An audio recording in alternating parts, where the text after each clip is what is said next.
Dina waktos hiji pagi sim abdi sedih nyandiri emut kasih teteh santri nu dipika cintaku abdi tapi anjeunna teu aya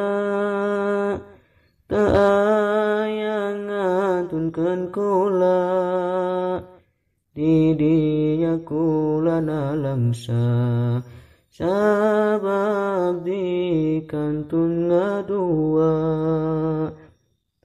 anjeunna wantunan tega ka abdi anu tos cinta ngomong marek setia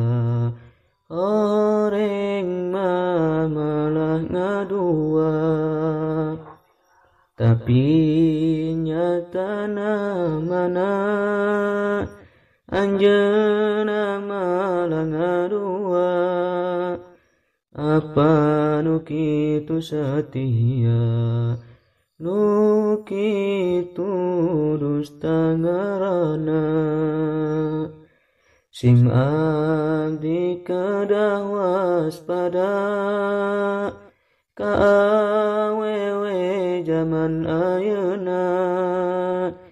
nu ngarustana bareki oge nu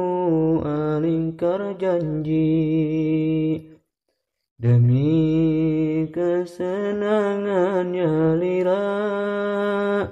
anjeunna wantun ngadusta